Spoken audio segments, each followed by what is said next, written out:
Red టీవీలో మీ వ్యాపార ప్రకటనల కోసం ఈ నంబర్ని సంప్రదించండి. జగిత్యాల్లో ఒక ముఠాని పట్టుకున్నారు సార్. ఈ ముఠా ఏం చేస్తుందంటే కొంతమంది అమ్మాయిలకి గంజాయి ఇచ్చేసి రేవు పార్టీలకు తీసుకెళ్తుంది. వాళ్ళని కాల్ గర్ల్స్‌గా మార్చేస్తుంది. సో, ఇప్పుడు వాళ్ళైతే బయటపడ్డారు.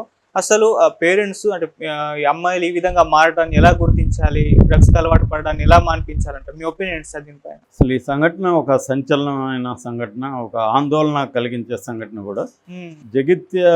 జగిత్యాల జిల్లాలో ఒక గ్రామంలో జరిగింది. అంటే రూరల్ స్థాయిలో కూడా వెళ్ళిపోయింది ఈ గాంజా అనేది. అక్కడ ఏం జరిగిందంటే అంటే వాళ్ళ డీటెయిల్స్ చెప్పలేదు. ఆ అమ్మాయి మైనరు. రెండోది వాళ్ళ డీటెయిల్స్ చెప్తే వాళ్ళకి ఇబ్బంది అని చెప్పలేదు. ఒక 10th క్లాస్ చదువుతున్న ఒక అమ్మాయి. ఆ అమ్మాయి కొన్ని రోజుల నుంచి ఇంట్లో విచిత్రంగా ప్రవర్తించడం మొదలుపెట్టింది.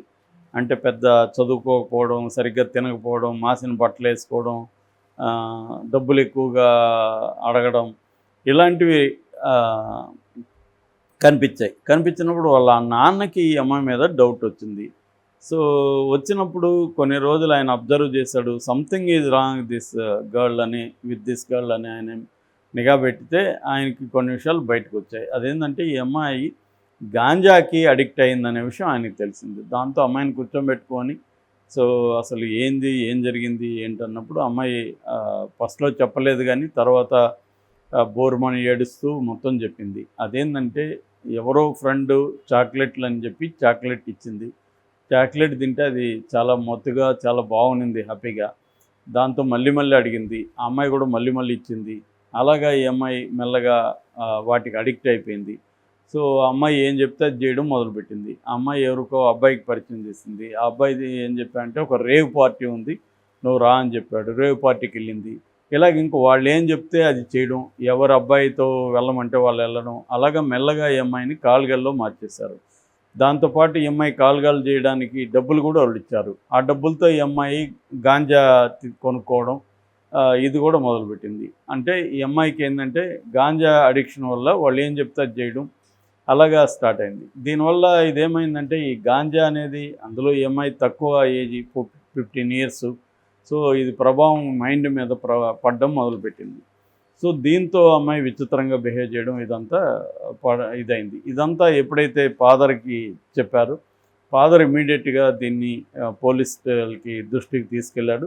పోలీసులు ఈ అమ్మాయిని అక్కడ కరీంనగర్లో స్వదార్ NGO అనే ఒక సంస్థ ఉంటే రిహాబిలిటేషన్ కోసం దాంట్లో పెట్టారు. ఎందుకంటే ఈ అమ్మాయికి ఇప్పుడు కౌన్సిలింగు, మెడికేషన్ ఇవన్నీ అవసరం అనమాట, రిహాబిలిటేషన్ సెంటర్. సో దాంట్లో పెట్టి ఆ అమ్మాయికి ఇది చేస్తూనే పోలీసులు ఒక చైల్డ్ ప్రొటెక్షన్ గ్రూప్ ఉంటుంది అనమాట. దాంట్లో పోలీసులు కూడా భాగం, కొన్ని NGOs ఇవన్నీ కలిసి చేస్తున్నారు. వాళ్ళకు అప్పగించారు ఈ కేసుని. వాళ్ళు ఆరాధిస్తే ఈ అమ్మాయి డీటెయిల్స్ ఇవన్నీ, చాక్లెట్లు ఎలా పెట్టిస్తున్నారు అనేది ఇవన్నీ తెలిసిందనమాట. ఈ మొత్తం ఎలా చేస్తుంది. దాని తర్వాత ముందు చాక్లెట్లో పెట్టారు, తర్వాత గాంజా ఇవ్వడం మొదలుపెట్టారు. ఇలా అలవాటు అయింది ఈ అమ్మాయికి. ఇప్పుడు ఈ కేసుని తవ్వి తీసి వాళ్ళు ఏం చేశారంటే మొత్తం 3 అరెస్ట్ చేశారు. ప్రేమని, వెంకటేష్ అని, నితిన్ అనే 3 అరెస్ట్ చేశారు.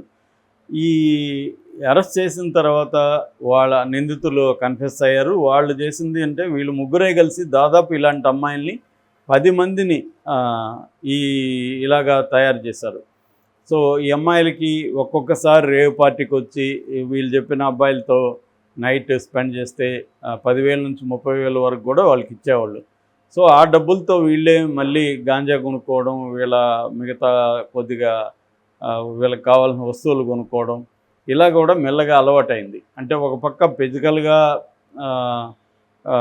హ్యాపీనెస్ వస్తూ ఉంది, రెండో పక్క మెంటల్గా ఇది మొత్తం ఇవ్వడం, హై వస్తుంది, రెండోది డబ్బులు వస్తున్నాయి.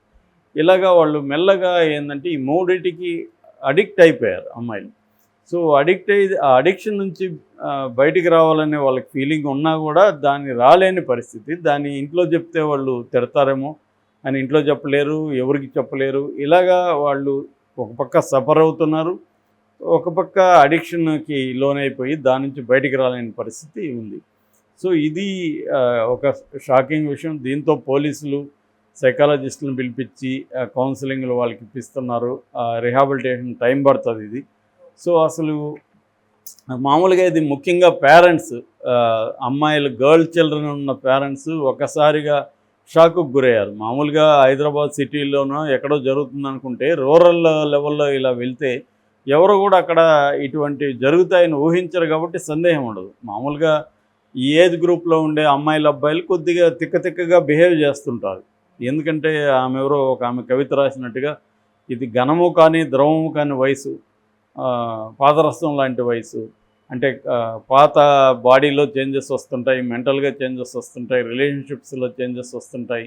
సో ఇటువంటి కండిషన్లో చాలామంది పేరెంట్స్కి కూడా చిన్నప్పుడు పిల్లల్ని ట్రీట్ చేయడం కొంతవరకు చేయగలరు, కానీ టీనేజ్ పిల్లల్ని ఎలా ట్రీట్ చేయాలనేది చాలామంది పేరెంట్స్కి నిజంగానే నో క్లూ. వాళ్ళని ఎలా ట్రీట్ చేయాలని తెలియదు వాళ్ళకి. ముఖ్యంగా ఇటువంటి కిడ్స్ అంటే కొంత రెబలియస్గా తయారవుతారు, ఎదిరిస్తారు, నా ఇష్టం అని చెప్తారు. ఇలాగా వాళ్ళకి అప్పుడే ఇండివిజువాలిటీ ఫామ్ అవుతుంటుంది. పీర్ ప్రెజర్, ఇతర పిల్లల ఇన్ఫ్లుయెన్స్ వాళ్ళ మీద పడుతూ ఉంటుంది. ఇటువంటి కాంటెక్స్లో ఉన్న పిల్లల్ని డీల్ చేయడం మాత్రం చాలా కష్టం పేరెంట్స్కి. చాలామంది నేనే పర్సనల్గా చూశాను. మా ఎన్జిఓ తరపున కొంతమంది కౌన్సిలింగ్ కూడా ఇచ్చాం మేము. సో ఇదేంటంటే వెరీ డిఫికల్ట్ ఫేజ్ అనమాట వాళ్ళకు కూడా. It is not easy to be young అని ఆ మధ్య రష్యాలో ఒక సినిమా తీశారు. అంటే ఈ పిల్లలు కూడా ఈ టీనేజ్ అనేది వాళ్ళకి వెరీ డిఫికల్ట్గా ఉంటుంది. అంటే వాళ్ళ కెరీర్లోనూ నెక్స్ట్ లెవెల్లోకి వెళ్ళాలి, దాన్ని ఏమించుకోవాలో తెలీదు. ఇటు ఏజ్ ఫిజికల్ మార్పులు వస్తుంటాయి, ఫిజికల్గా కొన్ని రకాల సుఖాలు కావాలనిపిస్తూ ఉంటుంది, మెంటల్గాను రకరకాల మార్పులు వస్తుంటాయి.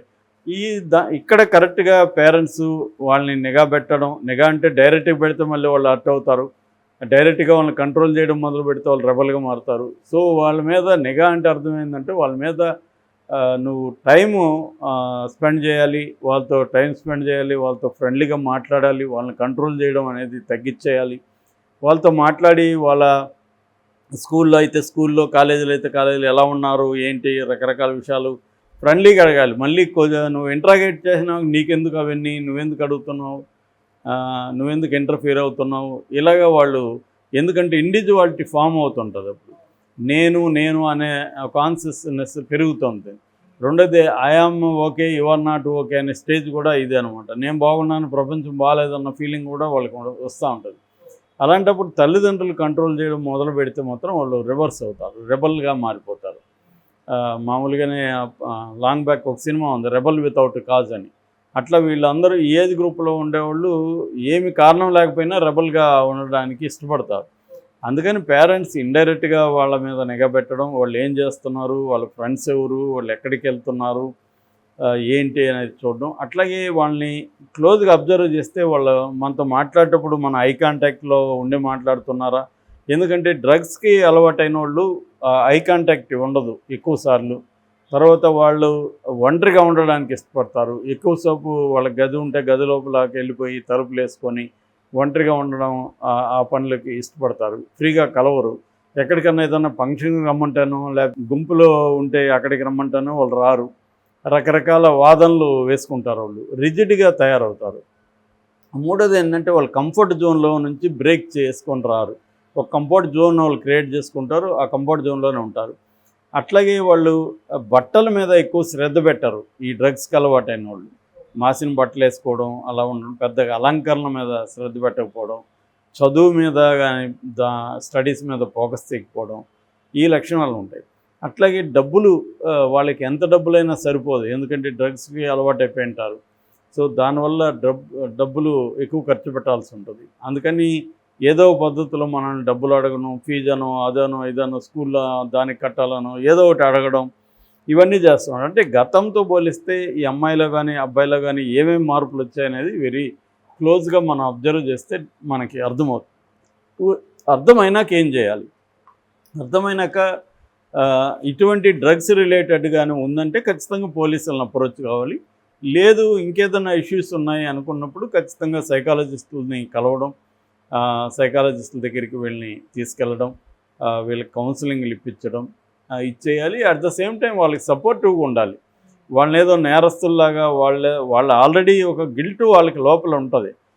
నువ్వు ఇంకా పెంచే విధంగా ఉండకూడదు. వాళ్ళు సపోర్ట్ చేయాలి. ఇది అందరికీ కామనే, నీకే కాదు, చాలామంది ఇలాగే ఉండారు, నువ్వేం టెన్షన్ పడకు, మేమున్నాం నీతో, ఏం జరిగినా వీఆర్ విత్ యూ అన్న ఒక భరోసా కూడా ఇవ్వాల్సి ఉంటుంది. పేరెంట్స్ మీదే ప్రధానమైన బాధ్యత ఉంటుంది. అయితే స్కూల్స్లు కాలేజెస్లో కూడా కొంత కౌన్సిలింగ్ సెంటర్స్ పెట్టడం, వాళ్ళు కూడా టీచర్స్ కూడా పిల్లల్ని అబ్జర్వ్ చేయడం, ఇవన్నీ ఉండాలి. సో ఇటువంటి చర్యలు తీసుకోవడం ద్వారా తమ పిల్లల్ని తాము కాపాడుకోవచ్చు. లేదంటే నువ్వు జాబ్స్ అనో వ్యాపారం అనో బిజీగా ఉంటే పిల్లలు మొత్తం వాళ్ళ లైఫ్స్ రూయిన్ అయిపోయే అవకాశాలు ఉన్నాయి.